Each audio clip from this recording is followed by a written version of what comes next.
Good evening, everyone. This is Community Unity Now, and my name is Trudy Leong, Administrator at the Rogers Park Chamber of Commerce. And uh, we thank you so much. This is also D. Tycoon, Catherine Brown D. Tycoon, who is the founder of the Community Unity Now. We're all in for the community, and this is Bill Morton. He is the president of the Rogers Park Chamber of Commerce. Hello, everyone. I hope you're all doing well, and you're going to enjoy this show.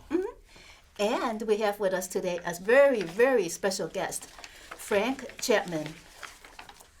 Before we were talking about mass incarceration and all of that. Frank was at the very beginning. He experienced what so many people are experiencing now. And Frank, welcome to Community Unity Now. And could you just give us a little bit about your background and what happened to make you such a community activist? And how long have you been at it? Sure, I'll do my best. Well, I'm from St. Louis, Missouri. That's where I was born, 1942. And you were talking about mass incarceration. Well, that term didn't even exist when I went to prison in 1961. I was wrongfully convicted in 1961 of murder and armed robbery, and I was sentenced to life and 50 years in prison. When I went to prison at that time, it was very wretched conditions there. They had a one cell block in which there was about 3,200 people in the prison I went to. It was a maximum security prison in Jefferson City, Missouri, and there was one cell block for the black prisoners. We all lived in the same cell block, and the other 5 or 6 cell blocks were divided up among the white prisoners. And the white prisoners, they lived like one and 2 man cells.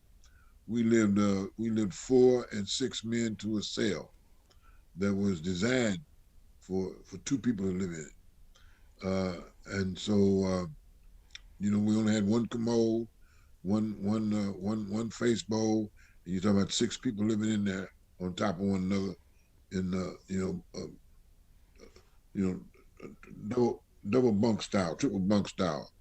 Uh, 3 bunks on each side of the cell, and so it was very, very hot and whatnot in the summer, and very cold in the winter. Mm-hmm.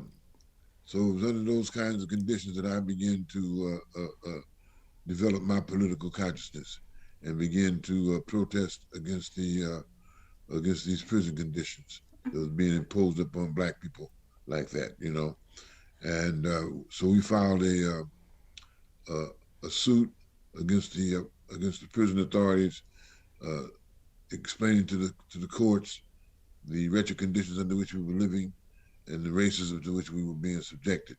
And that fight went on for years between us and the prison administration until finally, in 1969, there was a turning point. That turning point came when we petitioned the federal court, and we had over 300 prisoners sign on to that petition, and the warden put us in the solitary confinement and tried to coerce the other prisoners to take their names off of the petition by saying that we had forced them to put their names on there. And while we were in that solitary confinement, we were fire hosed and tear gassed over and over again. And finally, the ACLU and others on the outside began to also put legal pressure on the institution. Well, I'll make a long story short. Mm-hmm. By and by, the federal courts did rule in our favor. Mm-hmm. And they threatened to issue a desegregation order against the prison authorities. And what they did, of course, they tried to avoid that order by by desegregating before the court order could come down. Meanwhile, they took me and fractured my skull, broke 3 of my ribs, and broke my left wrist, and put me in a car and chained up and shackled up, and sent me down to Kentucky, Eddyville, Kentucky, another state where I had committed no crime, and they did this under a interstate compact law that had been passed by Congress to help prisoners to get closer to their families. Like if you had been locked up in the state of Washington, but your family was in the state of Missouri, they could do a prisoner exchange, send you to Missouri, and then get some people out of Missouri who were from the state of Washington in exchange. So they put me in the exchange program, and they were using it punitively, and it wasn't designed to be used that way. It was supposed to have been used to help prisoners to be closer to their families and to re-socialize and rehabilitate. But they used it for punishment. And so while I was down there, I filed another suit against the state of Kentucky, and said I was being held there, uh, uh, against the law, that this law was unconstitutional, and that I had committed no crime in the state of Kentucky, and so therefore I prayed for my release to the courts under the habeas corpus, and the court issued a show cause order to the state of Kentucky to show why they were holding me, or to release me. The state of Kentucky contacted the warden in Missouri, and they came and got me and brought me back to Missouri. And when they brought me back to Missouri, they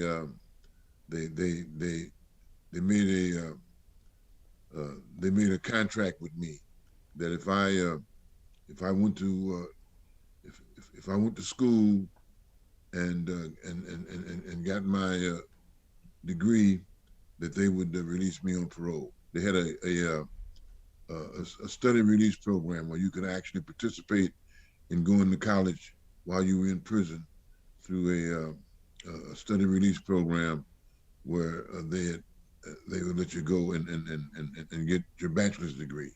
And so I got into that program, went to the University of Missouri in Rolla, Missouri, got my bachelor's degree, graduated cum laude, and then from there I went on to St. Louis, Washington University, and graduated from there in 1978 with a master's degree, in a master's degree program. So that's my story in just rough outlines, bare outlines. When I came home, I got involved in the movement to help free other prisoners and whatnot. I joined the National Alliance Against Race and Political Repression, and I have been a member of that organization ever since. I was in 1976, and in 1981 I became the executive director of that organization. And I'm here in Chicago now. I'm the field organizer for the Chicago branch of the National Alliance Against Racist and Political Repression, which is known as Chicago Alliance Against Race and Political Repression. So I've been involved in the movement in one form or another for over 50 years, because I first got involved in the movement when I went to prison. What I was doing in prison was being in the movement. We were fighting for human rights and civil rights while incarcerated. Well, I did read part of your book, and it did mention that you were in prison. You were just mostly a bystander. But how hard was it for what was happening inside the prisons to you and your fellow prisoners? How hard was it to get the news of what was happening, the truth about what was happening to the outside world? What was your conduit? Well, it was very difficult. But there were people who helped us do this. The person who helped us do this the most in terms of working with us with getting getting our information outside the prison was a state assemblywoman, a black member of the state legislature in Missouri, named Laverne Calloway. She uh, uh, she came into the prison to visit with us, and she helped us get our information out. Also, there were people outside the prison who once they found out about our condition, they also worked with us. One of them was a guy named Herschel Walker. He's dead now. He uh, he worked with us very closely. Uh, he's kind of like a folk legend in St. Louis around the question of helping prisoners. To this day, they still have a bus that goes up to the prisons and visits the prisoners every month. A bus program that Herschel Walker started. You know, uh, so I work. So he worked with us. Also, there were prisoners who were in prison with me. When they got out, they carried the word out about our situation in the prison, and they helped form committees to free us and whatnot. And one of those prisoners was a guy who was in prison with me named uh, Danny Jackson. His nickname was Danny Boy. Uh, so so those are the ways in which we were able to communicate with people outside. Also, Herschel Walker and others, and the Vern Calloway and others, they got together and formed a defense committee for me, and they got me a lawyer by the name of Arlie R. Woodrow. And Arlie R. Woodrow would come to the prison and visit me as a lawyer, and also he would carry information out for us, and as he also worked on my case to try to get me free. So right now, the prison conditions now versus how they were before, how would you say that all your work to change prison conditions, how how how has that come to what successes or setbacks could you report to us about how everything has changed or not changed over 50 years? Well, when I was coming out of prison in 1976, there was a prison reform movement going on in the country that that was making some significant headway. Uh, like I was saying, I was part of a study release program. Uh, this program was going on in Missouri. They also had something like that going on in other states. Uh, when Ronald Reagan got elected in 1980, things changed. Uh, when the uh, uh, when the extreme right wing of the Republican Party became the leadership of this nation, and they've been in the leadership of this nation for the last 30 some odd years. Well, since Reagan, off and on, mostly on. Uh, they reversed everything. They closed down the study release programs. They did away with in the federal system. They did away with parole. They they made people do. They gave people longer sentences in the name of the war on drugs, and they kept people locked up for longer periods of time. I was locked up for 14 years. I was in the system for 20, just about 20 years because I also did 5 years on parole. Uh, but people nowadays they do 30 and 40 years like it's nothing. I mean, they keep people locked up for 30 and 40 years as if like they kept us locked up for 15 back then. So conditions have gotten worse no matter how you look at it. The prisons have become overcrowded. They've become institutions for profit. You have an industrial prison complex. Uh, you have all kind of private enterprises and whatnot connected with the prison system that make tons of money off of prisoners. Uh, even getting food to eat. They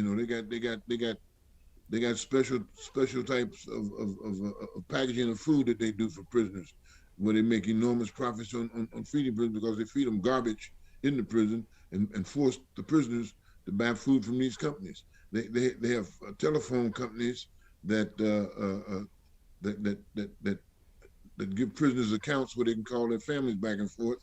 Uh, these people also make a fortune. So it's become a big business. It's 21st century slavery. It's become a big business, And the idea is not to rehabilitate a prisoner, not to re-socialize a prisoner and put him back into the community as a productive citizen. The idea is to keep him as a penal slave for as long as you can. And so that's how bad things have gotten. And they don't seem to be getting any better. So We've had we you're making the case that the prison system is corrupt, and they're to the core. overcharging for they're overcharging for unhealthy garbage food for the prisoners, not treating the prisoners correctly, and there's kickbacks and all the political Well, corruptness.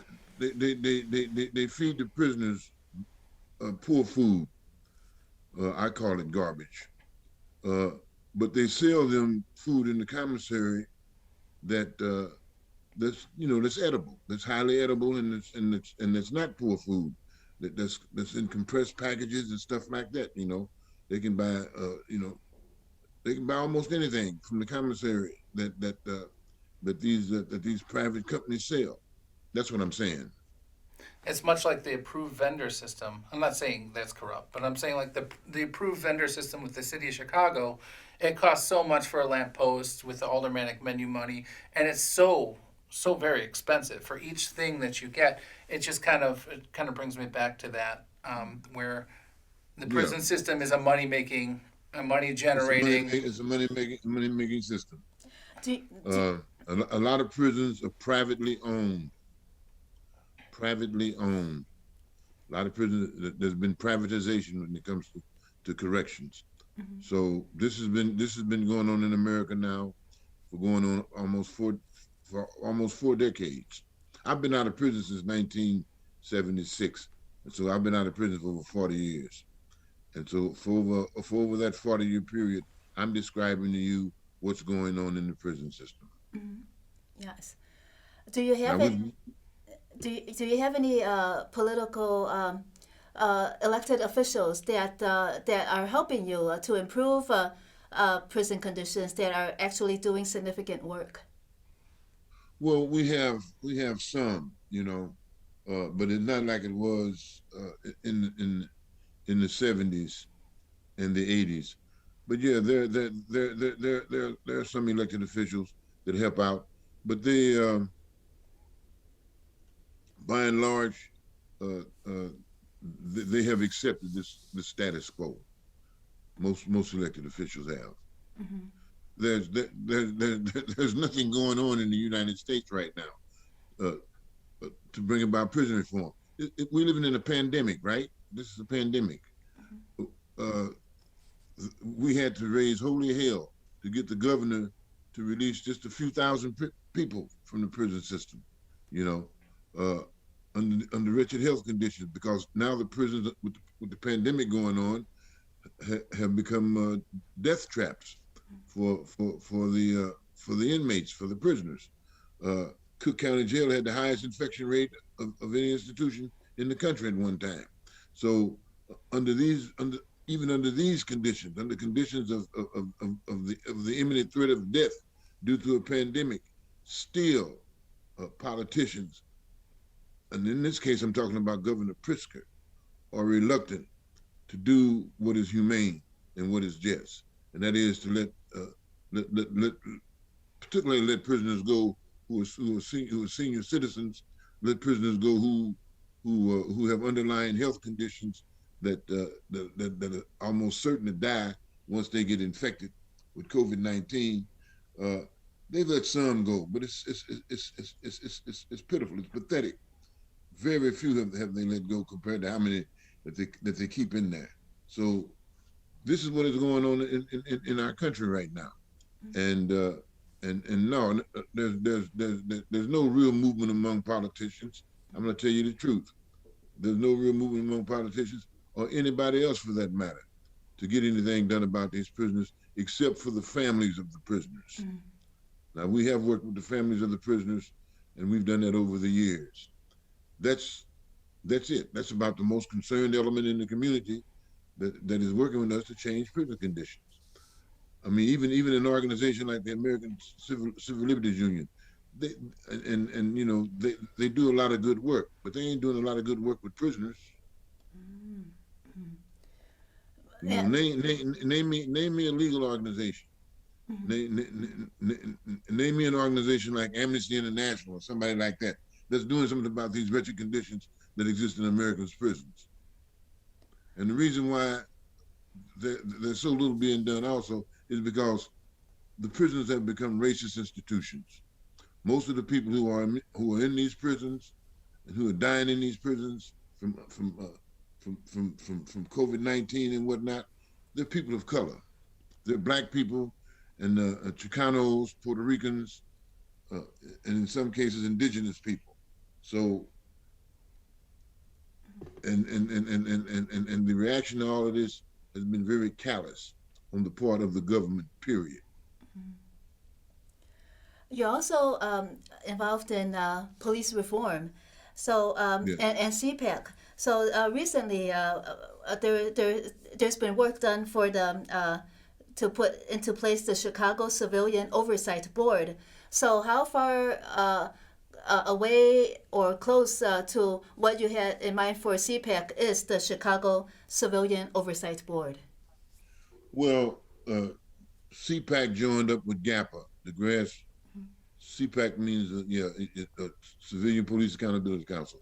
We united with GAPA, which is the Grassroots Alliance for Police Accountability, to stop the mayor from continuing on her course of doing nothing about holding the police accountable, and in forming a coalition between GAPA and CPAC, we created another coalition called Empowering Communities for Public Safety. Uh, so we brought that coalition together to start negotiation with city council and with the mayor herself to bring about a change in the law that would give our people a voice in saying how our communities are policed and who polices our communities. And we brought about that change in law on July the 17th when the Empowering Communities for Public Safety was passed overwhelmingly by the city council. It was passed uh, 36. I'm sorry. Yeah, 36 voted for the passage of Empowering Communities for Public Safety, and 13 voted against it. So And you're getting some so traction now here. so now that's the law. So you're getting some traction here. What kind of challenges did you have to face, have to overcome to get this traction and get a positive change in the city council chambers and with the mayor? Well, we had to convince a lot of people, particularly members of the city council, that this was a change for the best. And what created the moral and political climate for us to do that in this city was now there have been many murders, but the one that was the turning point for our movement and I think for this city was the murder of 17-year-old Laquan Mcdowell. And when it was revealed that he had been shot 16 times by Officer Van Dyke, uh, uh, Jason Van Dyke, when it had been revealed he had been shot 16 times by that police officer, member of the Chicago Police Department, the city was outraged, not just black and brown people, but everybody, and there were protests and demonstrations. The superintendent of police, Gary McCarthy, he was fired. Uh, the the state's attorney, Anita Alvarez, who had been covering up for the police. In fact, she was part of suppressing the videotape of the murder of Laquan Mcdowell for 400 days. Uh, she lost in the election based on that. And the Mayor Rahm Emanuel, was forced to pull his head out the ring and not run for re-election. And Mayor Lightfoot was elected, and she was elected on the promise that she would bring about police reform, that she would bring about a system of police accountability that that would address these injustices like what happened in the Laquan Mcdowell case. Uh, and she did not. She said she would do this within the first 100 days of her administration. Uh, 2 years went by and she was doing nothing. So we started protesting, and we started bringing this issue before the public more and more, and eventually we got members of the city council to join us, and we got the mayor to the negotiating table, and we negotiated a settlement, so to speak, and that became the law, empowering communities for public safety. We didn't get everything that we wanted because it was a negotiated settlement, but we did create a law that makes Chicago uh, very special in terms of the nation, where we have an oversight board that gives more power to the community than anything existing in the United States at this time. When I say power, I mean this.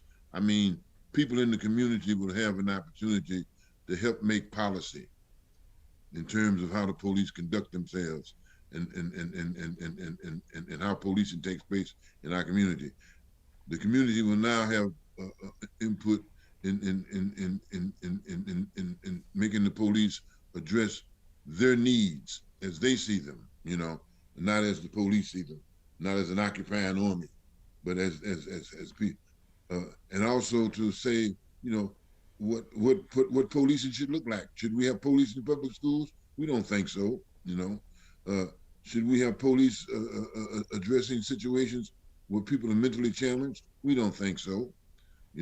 So we will have an opportunity to change these policies. Do we have racial profiling going on where police are racially profiling black and brown people in this city? We don't think so. So we have a voice in changing these policies, and the body that's going to be at the foundation of this will be elected by the citizens and residents of this city. So, so when you are able to input your positions and your ideas into policy, when will that? How will that happen? Will there be committees to work on specific issues of policies, or Yeah, how will this be? there will be there will be district councils elected out of each police district. Three people, three people out of each police district will form the district councils. The district councils will consist of 66 individuals, because you got 22 police stations, and they will nominate a citywide committee of 7 people that will be approved by the mayor and the city council, and this will be the policy making body. This will be the body that will uh, that will help make policy. And then the city council would vote on the policy. The whole city council. Yeah, the city council would approve. It would have to be approved by the city council.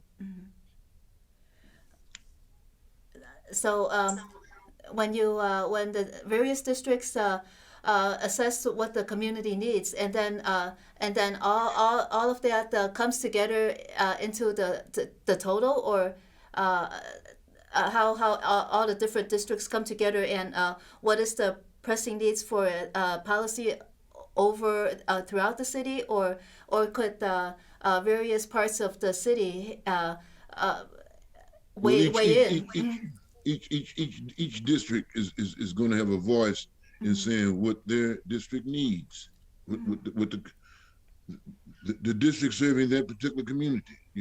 Right. We'll hear from the community about what they need, what their needs are in terms of policing, and this is so it, the it's community centered. So